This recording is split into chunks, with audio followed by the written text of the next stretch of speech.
Hello guys, good morning to all of you. This is Maggie Raj here and now we are going to get discuss about the LCR circuit. अब हम LCR परिपथ की प्रतिबाधा और कलांतर ज्ञात करने जा रहे हैं। तो देखते हैं कि LCR परिपथ क्या होता है।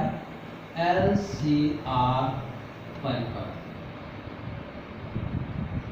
तो LCR परिपथ एक ऐसा परिपथ जो AC सोर्स के साथ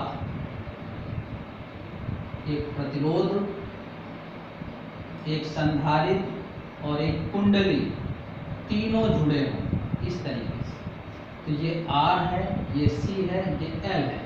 यानी R के सिरों पर वोल्टता VR, C के सिरों पर वोल्टता VC और L के सिरों पर वोल्टता VL है। इनके मान देखिएगा, VR का मान IR, VL का मान IXL और VC का मान IXC। ये हम पहले भी डिस्कस कर चुके हैं, ठीक है ना।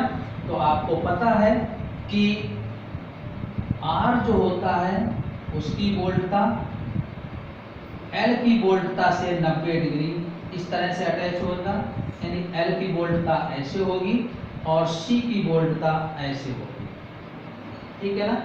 ये हम पहले डिस्कस किया था RL परिपथ, फिर हमने डिस्कस किया RC परिपथ, ये ठीक है ना। इस प्रकार से तो ये अगर हम इसको सॉल्व करते हैं तो ये इस तरह से आ जाएगा, VL माइनस VC और VR। ये देखिएगा, ये तब के केस के लिए है जब VL ग्रेटर VC है, ओके। और जब इस तरह से होगा VC माइनस VL, तो यहाँ पर तब के लिए है जब VC ग्रेटर VL, ओके। तो अभी हम फिलहाल परिणामी प्रतिबाधा का मान इस केस के लिए हल कर रहे हैं। तो यहाँ पर परिणामी क्या हो जाएगा, ये होगा, ठीक है ना। यानी ये समकोण त्रिभुज इस तरीके से निकालें तो ये इसकी दिशा होगी परिणामी की, और ये V है, ये VL माइनस VC है और ये VR है इस दिशा में, ठीक है ना। तो ये पाइथागोरस प्रमेय का यूज होगा, V square equal to VR square plus VL minus VC whole square. ये तीनों मान यहाँ पर रख सकते हैं। Under root I square R square plus I square यहाँ XL minus XC whole square, इस तरह से हो जाएगा। I स्क्वायर दोनों से कॉमन लेंगे तो I बाहर आ जाएगा और हम इसको ऐसे लिख सकते हैं, under root R square plus XL minus XC whole square. और ये क्या हो जाएगी, परिणामी प्रतिरोध हो जाएगा, जिसे हम प्रतिबाधा बोलते हैं, XL minus XC whole square, ठीक है ना। तो अब इस केस में दिशा क्या हो जाएगी, परिणामी दिशा tan फाई इक्वल टू लंब बटे आधार VL minus VC upon R, या इनके मान रख देंगे तो XL minus XC upon IR, तो ये आ जाएगा XL minus XC upon R। ध्यान रखिएगा, तब के केस के लिए कर रहे हैं, पहले स्थिति जब VL का मान VC से बड़ा है तो ये परिणामी इस दिशा में होगा, ये VR है तो इसको हमें परिणामी V से जाएगा, ये VL माइनस VC है y अक्ष में, VR है x अक्ष में, परिणामी ये विकर्ण की दिशा। ये हमने त्रिभुज अलग किया, समकोण त्रिभुज, और पाइथागोरस थ्योरम का यूज किया, कर्ण का स्क्वायर इक्वल टू आधार स्क्वायर प्लस लंब स्क्वायर, और ये तीनों की वैल्यू यहाँ इनसे उठाकर रख दी। I स्क्वायर कॉमन से I बाहर आ जाएगा, वो अपॉन में ले आए V के, तो V अपॉन I हो जाएगा परिणामी प्रतिरोध, जिसे हम क्या बोलते हैं, प्रतिबाधा। ये मान आ जाएगा ये, और ये दिशा लंब बटे आधार से इससे मान रख दिया VL VC और VR के, तो सॉरी ये VR है, तो तीनों मान रख दिया, तो I से I कैंसिल, ये आ जाएगा, ओके। तो इस तरीके से ये परिणामी दिशा आ जाएगा। अब हम इसी के साथ अगर ये स्थिति होती कि जब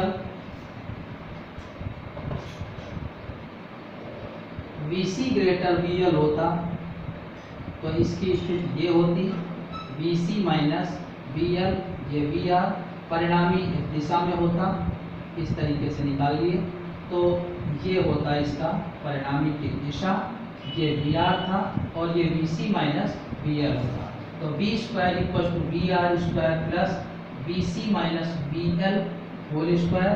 तो वी का मान आ जाता है under root b r square plus b सी माइनस बी एल हो जाता है होल स्क्वायर। पहले क्या था v l minus b c, अब क्या हो गया बी सी माइनस बी एल, यानी जेड का मान ये आ जाता r square plus x C minus X L whole square. और दिशा भी बी सी minus B L upon B R या X C minus X L upon I R, ये कैंसिल हो जाता, तो X C minus X L upon R ये आ जाता परिणामी की दिशा। तो इस प्रकार से हम LCR परिपथ में परिणामी प्रतिबाधा और दिशा परिणामी दिशा दोनों सॉल्व कर सकते हैं। ओके, और इसी के साथ हम LC परिपथ को भी डिस्कस कर लेते हैं। देखिएगा LC परिपथ क्या होगा, यानी एक ऐसा परिपथ जब केवल एक कुंडली और एक संधारित्र जुड़ा हो AC परिपथ में। ये AC परिपथ है और यहाँ पर ये कुंडली है और ये संधारित्र है।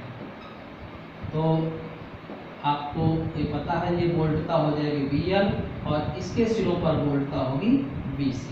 तो देखिएगा जब केवल L जुड़ा था तो वोल्टता अग्रगामी थी 90 डिग्री, और जब C जुड़ा था तो वोल्टता पश्चगामी थी 90 डिग्री।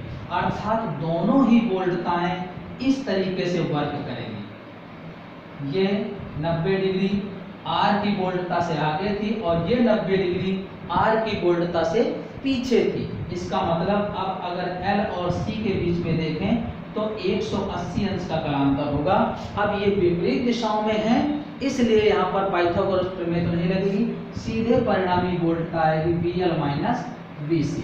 और यहाँ पर हमने इस स्थिति का उपयोग किया है VL ग्रेटर VC के लिए। अगर VC बड़ा होता, ये if VC ग्रेटर VL होता तो V का मान VC माइनस VL हो जाता। ठीक है ना, तो हम इस स्थिति को ही सॉल्व कर लें तो V इक्वल टू ये हो जाएगा IXL और ये हो जाएगा IXC, I कॉमन, तो V upon IXL minus XC, तो ये होती है Z XL माइनस XC। और अगर ऐसी स्थिति आ गई कि जब ये विशेष स्थिति है, विशेष स्थिति जब VL का मान VC के बराबर हो जाए, VL और VC बराबर हो जाएंगे तो Z का मान क्या हो जाएगा, शून्य हो जाएगा।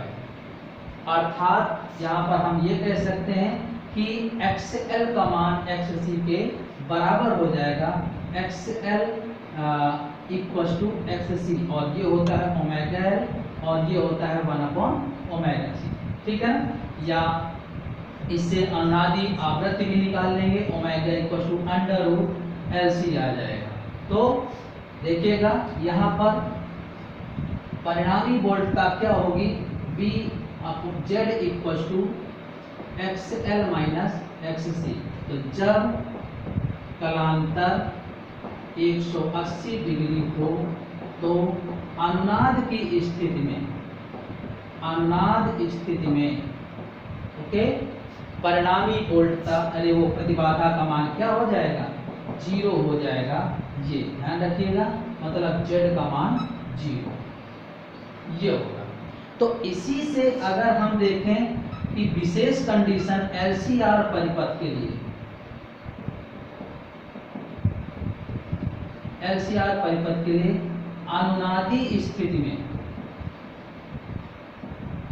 अनुनादी स्थिति में XL माइनस XC तो 0 हो जाएगा। तो Z की वैल्यू जो थी R square plus XL minus XC whole square था, ये वैल्यू क्या हो गई 0, तो Z का मान क्या आ जाएगा, R के इक्वल आ जाएगा।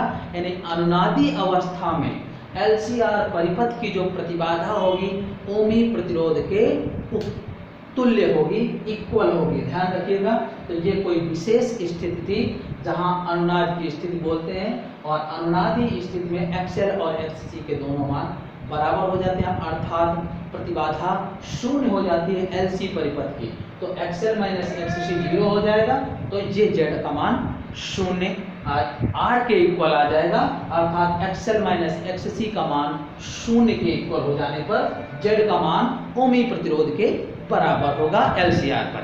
ओके।